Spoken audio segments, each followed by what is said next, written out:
മഴതോറും മുൻപേടെ എല്ലാ പ്രിയപ്പെട്ട പ്രേക്ഷകർക്കും മെട്രോ സ്റ്റാറിലേക്ക് സ്വാഗതം. അങ്ങനെ ബ്രിജിത്താമ്മ ഇപ്പോൾ ഒട്ടും വയ്യാതെ ഹോസ്പിറ്റലിലാണ്. ഹോസ്പിറ്റലിൽ അഡ്മിറ്റ് ആയതിനു ശേഷമാണ് ബ്രിജിത്താമ്മയ്ക്ക് വലിയൊരു അസുഖമുണ്ടെന്നുള്ള സത്യം അലീനയും അവിടുത്തെ അന്തേവാസികളും തിരിച്ചറിയുന്നത്. എന്നാൽ അവിടെ ട്രീറ്റ്മെന്റ് തുടർന്നാൽ മാത്രമേ ഇനി ബ്രിജിത്താമ്മ മുന്നോട്ട് പോകത്തുള്ളൂ, ഇനി മുന്നോട്ട് ജീവിക്കാൻ പറ്റത്തുള്ളൂ എന്നാണ് അവിടെ ഡോക്ടർ പറഞ്ഞിരിക്കുന്നത്. ഇനി എന്തായിരിക്കും സംഭവിക്കുക, അലീനയുടെ ജീവിതം ഇനി എങ്ങനെയായിരിക്കും മുന്നോട്ട് പോവുക? അലീനയ്ക്ക് സ്വന്തക്കാരെന്ന് പറയാനായിട്ട് ബ്രിജിത്താമ്മയും പിന്നെ ആ ഒരു സ്നേഹനികേതനം എന്ന് പറയുന്ന ഓർഫനേജിലെ അന്തേവാസികൾ മാത്രമേ ഉള്ളൂ. അങ്ങനെയുള്ള അലീന ഇനി ഒറ്റപ്പെട്ടു പോകുമോ? അങ്ങനെ ഒറ്റപ്പെട്ടു പോയി കഴിഞ്ഞാൽ അലീനയ്ക്ക് കൂട്ടായിട്ട് ഇനി ആരായിരിക്കും വരാൻ പോകുക? മാത്രമല്ല ബ്രിജിത്താമ്മയെയും അലീനയും സഹായിക്കാനായിട്ട് ഇനി ആരൊക്കെ വരും? ഇനി പുതിയ പുതിയ കഥാപാത്രങ്ങൾ ആരൊക്കെ ആയിരിക്കും വരാൻ പോകുന്നത് എന്നൊക്കെ നമുക്ക് നോക്കാം. അതിനു മുൻപ് ആദ്യമായിട്ടാണ് ഈ ചാനൽ കാണുന്നതെങ്കിൽ തീർച്ചയായിട്ടും സബ്സ്ക്രൈബ് ചെയ്യുക. അപ്പോൾ ഞങ്ങളിടുന്ന പുതിയ സീരിയൽ റിവ്യൂ വീഡിയോസ് എല്ലാം നിങ്ങൾക്ക് ലഭിക്കുന്നതായിരിക്കും. അങ്ങനെ വളരെ സങ്കടത്തോടു കൂടിയാണ് ബ്രിജിത്താമ്മ അവിടെ നിന്നത്. കാരണം ഇത്രയും വലിയൊരു ഹോസ്പിറ്റൽ, തൻ്റെ മക്കള് അവിടെ ഓരോരുത്തരുടെ മുന്നിൽ പോയി കൈനീട്ടി ഭിക്ഷ യാചിച്ച് ഓരോ പൈസ കിട്ടി കൊണ്ടുവന്ന് ആ വീട്ടിലെ അന്തേവാസികൾക്ക് ഭക്ഷണം കഴിക്കാനായിട്ടും ഒരു നേരത്തെ മരുന്നിന് വേണ്ടിയിട്ടാണ് ഇത്രത്തോളം പരിശ്രമിക്കുന്നത്. ഇതിനിടയിൽ ഇത്രയും വലിയൊരു ഹോസ്പിറ്റൽ, അത് മൾട്ടിനാഷണൽ ഹോസ്പിറ്റലിൽ പോയി ചികിത്സിക്കേണ്ട ഒരു അവസ്ഥ വന്നല്ലോ, ഒരുപാട് പൈസ ആവത്തില്ലേ എന്നൊക്കെ ആ ഒരു സങ്കടമായിരുന്നു ബ്രിജിത്താമ്മയ്ക്ക്. അപ്പോൾ ഇങ്ങനെ കണ്ണു തുറന്നപ്പോൾ നേഴ്സുമാരുണ്ടായിരുന്നു. അപ്പോൾ അവരോട് ചോദിക്കുവാണ്, എൻ്റെ കൂടെ വന്ന പെൺകുട്ടി എവിടെയാണ്, ബൈസ്റ്റാൻഡർ എവിടെയാണ്? അപ്പോൾ ആ നേഴ്സ് തന്നെ ചോദിക്കുന്നുണ്ട്, അമ്മേനെ കുറിച്ച് ഞാൻ ഇപ്പോഴാണ് അറിയുന്നത്, അമ്മയ്ക്ക് എത്ര മക്കളുണ്ട്? അപ്പോൾ അവിടെയുള്ള എല്ലാവരും എൻ്റെ മക്കൾ തന്നെയാണ്, അമ്മയും കൂടി ചേർത്ത് അവിടെ 36 പേരുണ്ട്. അപ്പോൾ അവരുടെ വിശേഷങ്ങൾ പറയുന്നതിൻ്റെ കൂട്ടത്തിലാണ് അമ്മയുടെ കൂടെ ബൈസ്റ്റാൻഡറായിട്ട് വന്ന പെൺകുട്ടി ആ ലാബിൻ്റെ സൈഡിൽ നിന്ന് കരയുവാണ്.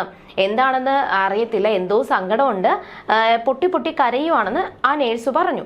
അപ്പോൾ അലീനെ കാണാനായിട്ട് ബ്രിജിത്താമ്മ ബെഡിൽ നിന്ന് ഇറങ്ങി പുറത്തേക്ക് ഇറങ്ങുന്ന സമയത്താണ് ഡോക്ടർ വന്നത്. ഡോക്ടർ വന്നപ്പോൾ അമ്മയുടെ ആ ഒരു ആരോഗ്യസ്ഥിതിയെ കുറിച്ച് സംസാരിക്കുന്നതിൻ്റെ ഇടയിൽ തന്നെ ഡോക്ടർ അമ്മയെ ബാധിച്ച അസുഖത്തെക്കുറിച്ചും പറഞ്ഞു. അമ്മയ്ക്ക് ലിവർ സിറോസിസ് ആണ്. അപ്പോൾ ലിവർ ട്രാൻസ്പ്ലാന്റ് മാത്രമേ ഇനി ഇതിൽ പ്രതിവിധിയുള്ളൂ. 80% ആ ഒരു സാധ്യത മാറിക്കഴിഞ്ഞു. ഇനി എത്രയും പെട്ടെന്ന് ഓപ്പറേഷൻ നടത്തിയാൽ മാത്രമേ ഇനി ജീവിക്കാൻ സാധിക്കത്തുള്ളൂ എന്നുകൂടി ഡോക്ടർ പറഞ്ഞു. എന്നാൽ അമ്മ ചോദിക്കുന്നുണ്ട് എത്ര രൂപ ചെലവാവും? എന്നാൽ ഡോക്ടർ പറഞ്ഞത്, ഈ ഒരു ലിവർ മാറ്റി വെക്കുമ്പോൾ നമുക്ക് ഈ ഒരു ലിവർ മാറ്റി വെക്കുന്ന സമയത്ത് ഈ ഒരു ഡോണറിനെ വേണം. അപ്പോൾ ആ ഡോണറിൻ്റെയും പിന്നെ നമ്മൾ സ്വീകരിക്കുന്ന ആളുടെയും ബ്ലഡ് ഗ്രൂപ്പ് ഒരുപോലെ ആയിരിക്കണം. അവരുടെ ബോഡിയിൽ എല്ലാ കാര്യങ്ങളും നമുക്ക് ആ ഒരു ലിവർ മാച്ച് ആവും എന്ന് കൂടി നമ്മൾ നോക്കണം. അതിനുശേഷം പിന്നെ വീണ്ടും ചികിത്സ, മരുന്ന്, അങ്ങനെ ഒരുപാട് കാര്യങ്ങളുണ്ട്. ഈ ഒരു ഓപ്പറേഷൻ ഉണ്ട്. അപ്പോൾ അതിനെല്ലാത്തിനും കൂടി ചേർന്നിട്ട് 30 ലക്ഷം രൂപ വേണ്ടി വരും. 30 ലക്ഷം രൂപ അടച്ച ഓപ്പറേഷൻ കഴിഞ്ഞാലും ഒരു 2-3 വർഷത്തേക്ക് കണ്ടിന്യൂസ് ആയിട്ട് മരുന്നും ട്രീറ്റ്മെന്റും കാര്യങ്ങളും ഒക്കെ ചെയ്യേണ്ടി വരും. അതിനൊരു കൂടിപ്പോയി ഒരു 5 ലക്ഷം രൂപയെങ്കിലും ചെലവാകും. അപ്പൊ ഈ ഒരു ചെലവിന്റെ പൈസയൊക്കെ കേട്ടപ്പോൾ ബ്രിജിത്താമ്മയ്ക്ക് സഹിക്കാൻ പറ്റിയില്ല. എനിക്ക് എന്തായാലും ഇപ്പോൾ ഓപ്പറേഷൻ വേണ്ട, ഞാനിപ്പോൾ ഒന്നും ചെയ്യുന്നില്ല എന്ന് പറഞ്ഞു.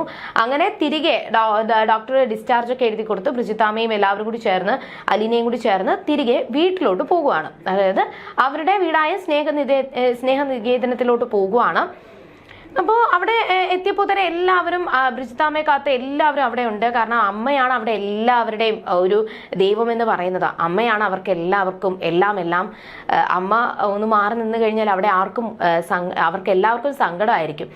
അതുകൊണ്ട് അമ്മയെ കാത്ത് എല്ലാവരും അവിടെ വെയിറ്റ് ചെയ്ത് നിൽക്കുമായിരുന്നു. അപ്പോൾ ഒരു ഓട്ടോ അതിൻ്റെ അകത്തേക്ക് ആ ഒരു സ്നേഹനികേതനം ചാരിറ്റബിൾ അകത്തേക്ക് കയറി വന്നു. ആ ഓട്ടോയിൽ നിന്നും അലീനയും ബ്രിജിത്താമ്മയും ഇറങ്ങി. അപ്പോൾ അമ്മ ഇറങ്ങിയപ്പോൾ തന്നെ അമ്മയുടെ ശരീരവും ആ ഒരു ക്ഷീണമൊക്കെ കണ്ടപ്പോൾ തന്നെ എല്ലാവർക്കും കാര്യങ്ങൾ മനസ്സിലായി. എന്നാൽ എനിക്ക് യാതൊരു കുഴപ്പവും ഇല്ല, ഞാൻ ഓക്കെയാണ്, മരുന്ന് കഴിക്കാൻ പറഞ്ഞതേ ഉള്ളൂ, വേറെ പ്രശ്നമൊന്നും ഇല്ല എന്നാണ് ഡോക്ടർ പറഞ്ഞതെന്ന് ബ്രിജിത്താമ്മ എല്ലാവരോടും കള്ളം പറഞ്ഞു. എന്നാൽ അലീന പറഞ്ഞത് അമ്മയ്ക്ക് ചെറിയ പ്രശ്നമുണ്ട്, എന്നാൽ അത് മരുന്ന് കഴിച്ച് ട്രീറ്റ്മെന്റിലൂടെ മാറ്റാൻ സാധിക്കും എന്നുകൂടി പറഞ്ഞു. എന്നാൽ തനിക്കിനി ട്രീറ്റ്മെന്റിന് മുന്നോട്ട് പോകാൻ പറ്റത്തില്ല, ആ ഒരു പൈസ കൊണ്ട് അവർക്ക് ആ ഒരു ഹോസ്പിറ്റലിൽ കൊണ്ട് കൊടുക്കാനായിട്ട് തനിക്ക് സാധിക്കത്തില്ല എന്ന് പറയുകയും ബ്രിജിത്താമ്മ അകത്തോട്ട് കയറി പോവുകയും ചെയ്തു.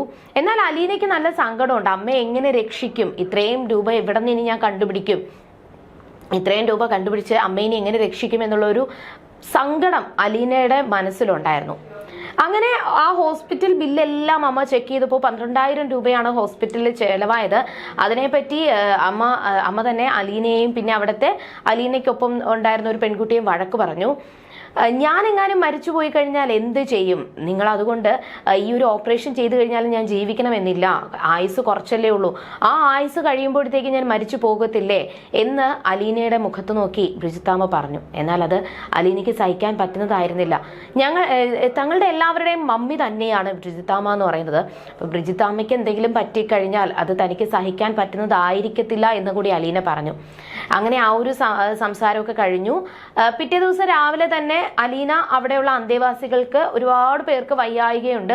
അപ്പൊ അവരെല്ലാവരെയും ശുശ്രൂഷിക്കുകയും മരുന്നിട്ട് കൊടുക്കുകയും തൈലം തേച്ച് കൊടുക്കുകയും അങ്ങനെ അവിടെയുള്ള എല്ലാവരുടെയും കാര്യങ്ങൾ നോക്കി. എന്നിട്ട് അവിടെ കുറച്ച് പട്ടികളുണ്ട്. അപ്പോൾ ഈ വീട്ടിൽ ഈ ഒരു സ്നേഹനികേതനത്തിലുള്ള അന്തേവാസികളെല്ലാം ഭക്ഷണം കഴിച്ചിട്ട് അവരെല്ലാവരും കഴിക്കുന്നതിൽ നിന്നും ഒരു പങ്ക് അലീന എടുത്ത് മാറ്റി വെക്കും. ആ പങ്ക് എല്ലാം കൂടി ചേർത്തിട്ടാണ് ഈ പട്ടികൾക്ക് എല്ലാവർക്കും കൂടി ചേർത്ത് അലീന ഭക്ഷണം കൊടുക്കുന്നത്. അവിടെയുള്ള ഓരോ പക്ഷി മൃഗാദികളെയും അലീന പൊന്നുപോലെ നോക്കുന്നുണ്ട്. അങ്ങനെ അതിനിടയിൽ അവിടെ വേറൊരു കുഞ്ഞു വാവയുണ്ട്, പൊന്നൂന്ന് പേര്. അപ്പോൾ അവൾക്കും ഭക്ഷണമൊക്കെ കൊടുക്കുന്നുണ്ട്. കൂടാതെ തന്നെ രാത്രി ഇതേപോലെ ബ്രിജിത്താമ്മ ഓരോ കണക്കും കാര്യങ്ങളൊക്കെ നോക്കുന്നുണ്ട്. ഇനി ഇതെങ്ങനെ മുന്നോട്ട് കൊണ്ടുപോകുമെന്ന് ചെക്ക് ചെയ്യുന്നുണ്ട്.